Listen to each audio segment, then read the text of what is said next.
بسم الله الرحمن الرحيم الحمد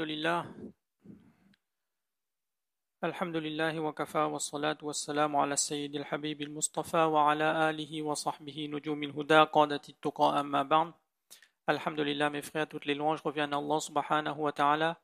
Allah subhanahu wa ta'ala qui nous a permis d'être présents, d'accomplir cette salat de Isha en jama'at et de s'asseoir ensemble pour lire le Coran et attirer sur soi les mérites, les bénédictions, les rahmats d'Allah subhanahu wa ta'ala. Imam Muslim rahimahullah ta'ala cite un hadith dans lequel Rasulullah sallallahu alayhi wa sallam dit qu'il n'y a pas un groupe de personnes qui se retrouvent dans une mosquée, dans une masjid parmi les masjid pour lire le Coran et échanger autour de ce Coran mutuellement sans qu'Allah subhanahu wa ta'ala fasse descendre sur ce groupe de personnes sa rahma, sans que les anges viennent, les enveloppent et qu'ils prient pour ces personnes. Donc Allah subhanahu wa ta'ala nous a permis donc d'être présents. On va essayer inch'Allah de dire quelques mots sur cette nuit et des paroles inch'Allah profitables pour moi et pour tout le monde inch'Allah pour pouvoir passer cette nuit correctement inch'Allah et attirer sur soi les bénédictions d'Allah subhanahu wa ta'ala. Alors, il faut garder à l'esprit qu'Allah subhanahu wa ta'ala aime son serviteur. Je vais reprendre les mots de Cheikh Hanif Damat Barakatuhu dans l'introduction de son bayan. Il dit qu'Allah subhanahu wa ta'ala aime le croyant. Et dans le verset du Coran, Ma yaf'alu Allahu bi'adhabikum in shakartum wa amantum wa kana Allahu shakiran alima. Allah subhanahu wa ta'ala dit pourquoi Allah subhanahu wa ta'ala vous punirez si vous êtes reconnaissant. Au travers de ce verset, on voit qu'Allah subhanahu wa ta'ala, il a une attention particulière pour le croyant, pour la personne qui a iman. Au cours d'une expédition, Rasulullah sallallahu alayhi wa sallam, Omar ibn al-Khattab radiyallahu anhu dit qu'il y a une captive, une femme qui courait dans tous les sens au retour de Hunayn. Rasulullah sallallahu alayhi wa sallam, quand il a conquis Makkah Mukarrama, il y a eu, après la prise de Makkah Mukarrama, l'expédition de Hunayn. Au cours de cette expédition, il y a eu un récit, un événement qui a marqué Omar ibn al-Khattab radiyallahu anhu. Omar ibn al-Khattab radiyallahu anhu décrit la scène où une femme parmi les captives de Hunayn partait dans tous les sens à la recherche de son enfant. Et quand elle a retrouvé son enfant, elle l'a pris dans ses bras et elle a commencé à donner le lait à cet enfant. Rasulullah sallallahu alayhi wa sallam, les sahaba radiyallahu anhum qui étaient présents ont observé la scène et Rasulullah sallallahu alayhi wa sallam par la suite il a fait cette remarque. Il a dit, est-ce que vous pensez que cette maman, cette femme, peut jeter cet enfant qu'elle a retrouvé, qu'elle est en train d'allaiter dans le feu? Les sahaba radiyallahu anhu dit à Rasulullah, non, jamais elle ne peut faire cela. Rasulullah sallallahu alayhi wa sallam a alors fait la remarque qu'Allah subhanahu wa ta'ala est encore plus miséricordieux envers ses serviteurs que cette femme sur son enfant. Donc Allah subhanahu wa ta'ala le croyant, aux yeux d'Allah subhanahu wa ta'ala, a une valeur particulière. Et pourquoi? C'est son iman. C'est la place du iman. C'est le iman qui se trouve dans le cœur de ce croyant qu'Allah subhanahu wa ta'ala attentionne particulièrement. Et tout ce qu'Allah subhanahu wa ta'ala nous demande de faire, les ulama, pour qu'on comprenne cela, pour qu'on comprenne que tout ce qu'Allah subhanahu wa ta'ala nous demande de faire, c'est en notre faveur. C'est pour nous qu'on le fait. Et nous expliquent, les ulama nous disent que regardez, quand Allah subhanahu wa ta'ala nous ordonne de faire quelque chose, si l'on pense que ce que je fais, ma salat, rosa, ma récitation du Coran, mais c'est pour Allah subhanahu wa ta'ala, ça profite à Allah subhanahu wa ta'ala, alors c'est une erreur que j'ai. Pourquoi? Parce que Allah subhanahu wa ta'ala est indépendant. Allah subhanahu wa ta'ala n'a pas besoin de nos ibadat. Allah subhanahu wa ta'ala n'a pas besoin de nos salat. Le hadith Qudsi est un hadith connu dans lequel Rasulullah sallallahu alayhi wa sallam dit qu'Allah subhanahu wa ta'ala dit que si tous mes serviteurs, les premiers hommes, les derniers hommes, les djinns, les ins, tous ces hommes étaient les plus pieux, auraient eu le cœur le plus pur, mais cela n'aurait rien changé dans ma divinité. Et si tous les premiers, tous les hommes, depuis Adam alayhi salatu wassalam jusqu'à la fin des temps, tous les hommes, tous les djinns, tous les ins, auraient eu le cœur le plus noir, le plus pervers, mais ça n'aurait rien changé en ma divinité. Pourquoi? Parce qu'Allah subhanahu wa ta'ala est indépendant. Donc, ces choses, ces actions que nous faisons ne profitent pas à Allah subhanahu wa ta'ala. Deuxième cas de figure, ils nous disent, deuxième supposition, qu'on peut peut-être se dire que voilà, ça profite 50 à Allah subhanahu wa ta'ala et 50 pour le serviteur. Là aussi, c'est une démarche qui n'est pas correcte. Pourquoi? Parce qu'Allah subhanahu wa ta'ala ne laisse personne. Inna Allah la yadlimu mithqala dharra wa in taku hasanatan yudha'ifha. Troisième supposition, que ce que je fais, les actions que nous faisons, ne profitent ni à Allah, ni aux serviteurs. Et ça n'a aucun sens de dire cela, d'avoir cette approche, cette pensée, et de se dire que ce que je fais ne me profite pas et ne sert à rien. Si l'on va dans cette démarche-là, on prend Allah subhanahu wa ta'ala comme moquerie, ou Allah subhanahu wa ta'ala est en train de se moquer de nous. C'est pourquoi ils arrivent à la conclusion que tout ce qu'on fait, tout ce que nous faisons comme action, on le fait pour nous, ça profite à nous-mêmes. Et ça profite à qui? À nous, croyants, et ça profite à notre iman. Et pourquoi? Parce que le iman, aux yeux d'Allah subhanahu wa ta'ala, le croyant, le iman est tellement important que le maintien, la sauvegarde, la préservation de ce dunya ne tient qu'au iman. Le iman, le ruh de ce dunya, l'essence même de ce dunya, c'est le iman. Tant qu'il y aura un croyant sur ce dunya, dans ce monde, pour prendre le nom d'Allah subhanahu wa ta'ala, le qiyamah n'aura pas lieu.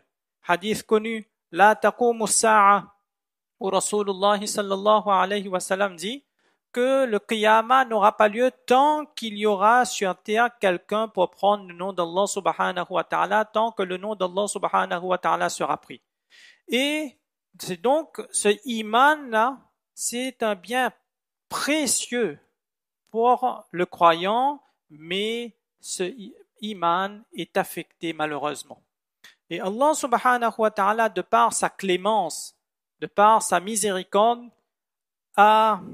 au travers de l'année, a favorisé certaines périodes de l'année, certains mois, certaines nuits, certains endroits aussi dans le monde, justement pour booster cet iman, pour que le croyant recharge son iman qui est affaibli par tout ce qu'il atteint, par les attaques qu'il connaît, matérielles, où notre iman en l'invisible est affecté. Et cette nuit que nous traversons fait partie de ces moments qu'Allah subhanahu wa ta'ala a favorisés pour qu'on recharge notre iman, pour booster notre iman. Il y a des nuits comme cela dans l'année où Allah subhanahu wa ta'ala nous accorde pour que le croyant revienne vers lui, pour que le croyant se tourne vers lui, pour qu'on implore Allah subhanahu wa ta'ala pour que notre iman retrouve un petit peu sa lumière. La nuit d'Al-Qadr, par exemple, les nuits de Eid, la nuit de Arafah, la nuit du vendredi, chaque semaine, la nuit du 15e Sha'ban, où Allah subhanahu wa ta'ala libère des milliers et des milliers de personnes de sa colère du feu de l'enfer. Hadith que nous connaissons de Aïcha radiyallahu anha, c'est le récit que nous entendons. Aïcha radiyallahu anha dit qu'une nuit, Rasulullah sallallahu alayhi wa sallam est sorti et j'ai vu qu'il a pris la direction de Al-Baqi'a et j'ai donc accompagné. Puis quand Rasulullah sallallahu alayhi wa sallam est revenu, je suis revenu plus rapidement.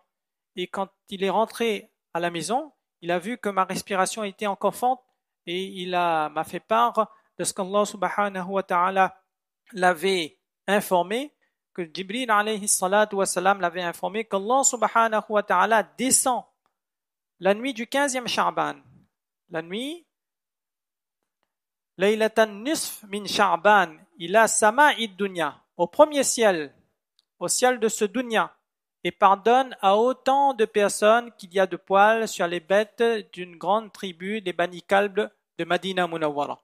Donc Allah subhanahu wa ta'ala, au travers de cette nuit, nous interpelle. Allah subhanahu wa ta'ala est là, fait l'annonce dans une variante qu'on retrouve dans Ibn Majah de Ali karramallahu wajh.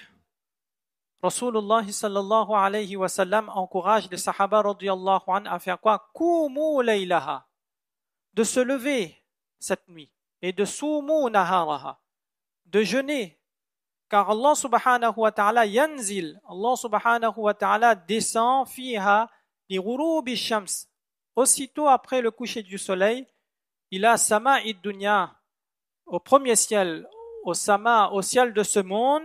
Et puis Allah subhanahu wa ta'ala fait l'annonce. Est-ce qu'il y a quelqu'un qui implore mon pardon pour que je le pardonne? Est-ce qu'il y a quelqu'un qui me sollicite pour son risque, pour sa subsistance, pour que je lui accorde son risque? Est-ce qu'il y a quelqu'un parmi vous qui est mubtala, qui est éprouvé? Est-ce qu'il y a quelqu'un? Allah subhanahu wa ta'ala ne cesse de faire l'annonce jusqu'au tulu'ul fajr, jusqu'au matin, et répond aux invocations et aux demandes des uns et des autres. Voilà donc la réalité de cette nuit de Sha'ban. Nuit durant laquelle Allah subhanahu wa ta'ala nous donne l'occasion de se tourner vers lui. Allah subhanahu wa ta'ala nous donne l'occasion de booster notre iman qui est affecté, notre iman qui est affaibli. Justement pourquoi? Pour se rapprocher de lui et pour qu'on se remette en question. C'est une nuit durant laquelle le croyant se remet en question.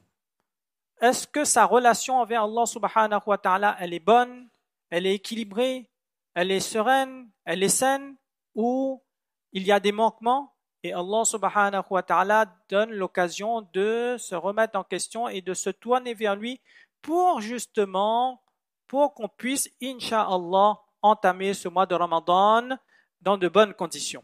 C'est pourquoi les ulama nous disent maintenant qu'est-ce qu'il convient de faire. Il n'y a pas de ibadah particulier, spécifique, réservé pour cette nuit. On peut faire tout type de ibadah. Salah, on peut lire Coran, dua, zikrullah. Mais les ulama nous disent que c'est l'occasion pour nous, cette nuit-là, de verser quelques larmes, de se tourner vers Allah subhanahu wa ta'ala et de pleurer devant Allah subhanahu wa ta'ala. Pourquoi? Parce qu'on a perdu cette habitude qu'avaient les salaf et salihin, les gens, les pieux prédécesseurs, de pleurer et de verser dans la solitude, dans le noir de la nuit, quelques larmes devant Allah subhanahu wa ta'ala. Alors qu'aux yeux d'Allah subhanahu wa ta'ala, quelques larmes qu'on verse permet à la personne d'obtenir une place à l'ombre du trône d'Allah subhanahu wa ta'ala le jour du Qiyamah, le jour où il n'y aura pas d'ombre à l'exception de son ombre. C'est le hadith connu où Rasulullah sallallahu alayhi wa sallam dit: cette catégorie de personnes seront à l'ombre du trône d'Allah subhanahu wa ta'ala le jour où il n'y aura d'ombre que l'ombre de son trône. Al-imam al-adil, le chef juste, chef de famille, chef de tribu, chef de clan, chef d'État. Cette personne, washabun nasha'a fi ibadati rabbih, le jeune qui a passé sa jeunesse dans le ibadat d'Allah subhanahu wa ta'ala. Rasulullah sallallahu alayhi wa sallam dit que ce jeune-là aura une place à l'ombre du trône d'Allah subhanahu wa ta'ala. وَرَجُلٌ قَلْبُهُ مُعَلَّقٌ فِي الْمَسْجِدِ Et l'homme dont le cœur est attaché à la masjid. Le cœur de la personne est attaché à la masjid. Elle est là, elle sort, elle revient, son esprit est à la masjid. Et deux hommes qui s'aiment, qui s'apprécient pour Allah subhanahu wa ta'ala et se séparent pour Allah subhanahu wa ta'ala.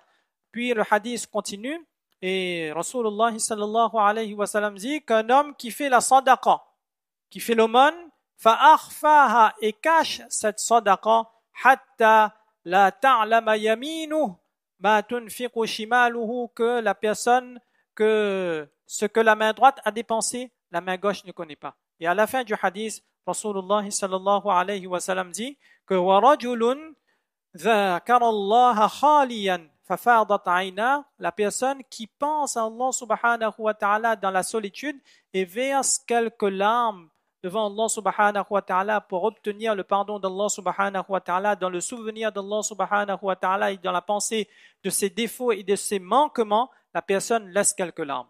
Donc là, ce qu'il convient de faire au cours de cette nuit, c'est de demander à Allah subhanahu wa ta'ala pardon, de verser quelques larmes devant Allah subhanahu wa ta'ala. Ces larmes que nous verserons, nous serviront dans le qiyam. Et ça a été la voie des Anbiya alayhimus salatu wassalam, la voie des salaf et salihin, de pleurer dans la nuit devant Allah subhanahu wa ta'ala. Donc, chose très simple à faire, ne pas, on va dire, s'engager dans des ibadats trop lourds aussi. Mais la modération, c'est de se lever, de prendre un temps et de demander à Allah subhanahu wa ta'ala, d'invoquer Allah subhanahu wa ta'ala. Ad-du'a ou mukhul ibada. Faire un dua pour soi-même. Le dua, c'est l'invocation, c'est le ibada.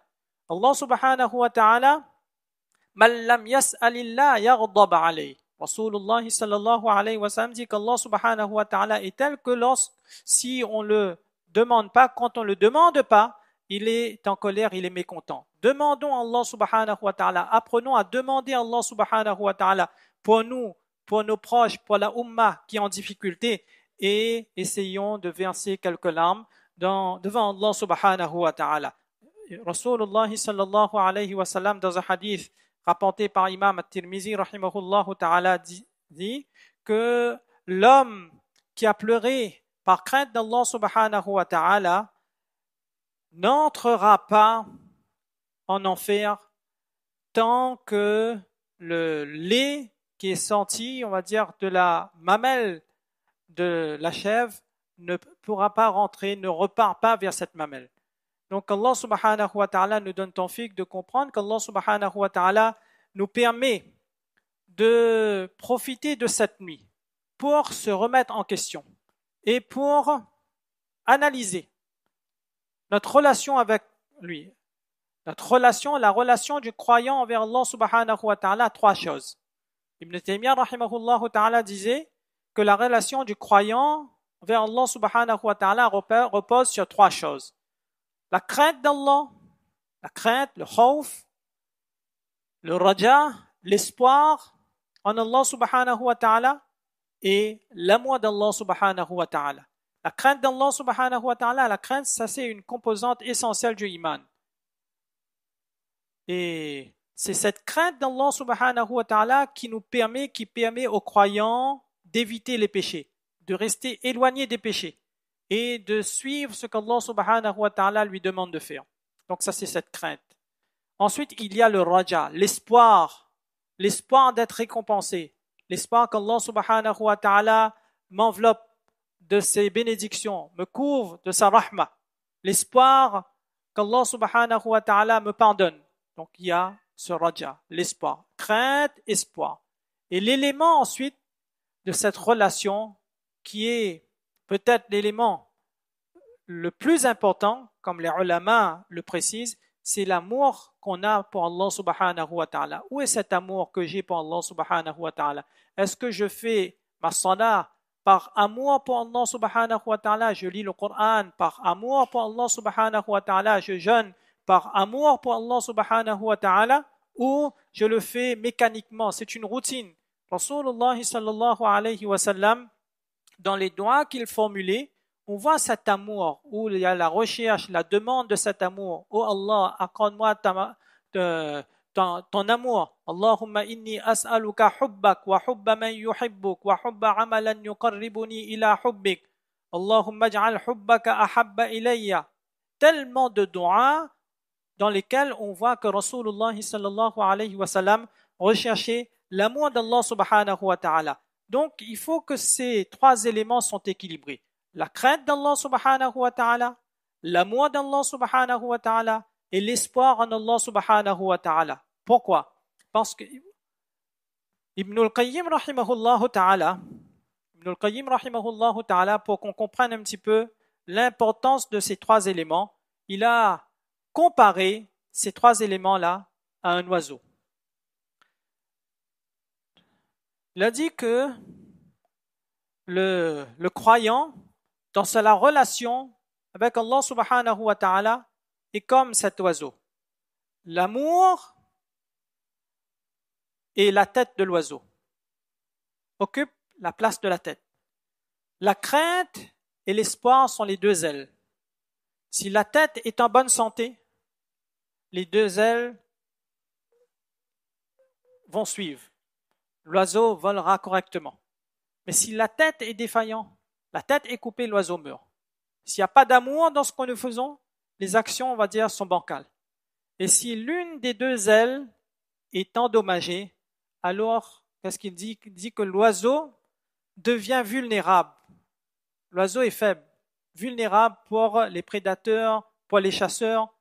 Et Ibn al-Qayyim, rahimahullah ta'ala, dit quoi? Que l'amour représenté par la tête de l'oiseau est l'essence même de notre relation avec Allah subhanahu wa ta'ala. Notre dévotion, notre désir de nous rapprocher d'Allah subhanahu wa ta'ala. Et la peur, la crainte, l'espoir, dans l'exemple qu'il donne, les ailes, ça permet à cet amour d'être orienté correctement, de cheminer vers Allah subhanahu wa ta'ala correctement. Donc cette nuit du 15e Sha'ban, c'est l'occasion pour nous de regarder, d'analyser chacun à son niveau.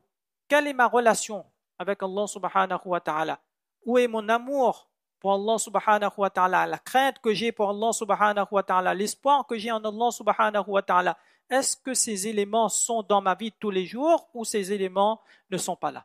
Alors, qu'Allah subhanahu wa ta'ala nous donne tawfiq de comprendre. Pourquoi? Parce que ce khawf, cette crainte d'Allah subhanahu wa ta'ala, c'est ce qu'on va aller chercher au travers du jeûne qui arrive très bientôt. Ya ayyuhalladhina amanu, kutiba alaykumus siyam, kama kutiba ala alladhina min qablikum, la'allakum tattaqun, que vous qui croyez que vous a été prescrit le jeûne, comme il a été prescrit aux communautés précédentes, pour que vous atteigniez la taqwa, la crainte d'Allah subhanahu wa ta'ala. Cette crainte qui maintient, qui permet aux croyants de rester vigilants, qui l'empêche de tomber dans le péché et la désobéissance. Et le raja, cet espoir qu'on a en Allah subhanahu wa ta'ala, ça nous donne confiance en Allah subhanahu wa ta'ala. On a confiance en la miséricorde d'Allah subhanahu wa ta'ala. Ça nous encourage à aller de l'avant et à aller rechercher le pardon d'Allah subhanahu wa ta'ala. Et enfin, cet amour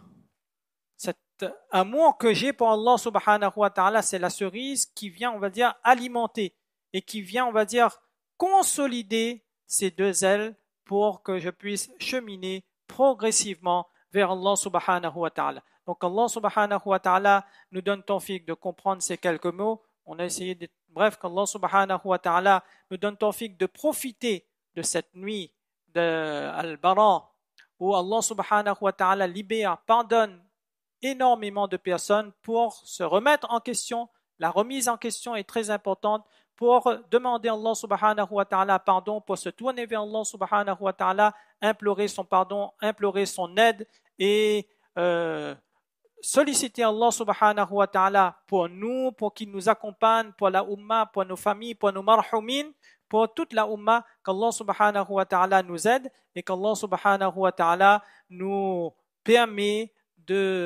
d'entamer ce mois de Ramadan qui arrive, qui est devant nous, avec afiya et dans de bonnes conditions, avec son aide, Inch'Allah. Qu'Allah subhanahu wa ta'ala nous donne tawfiq de comprendre.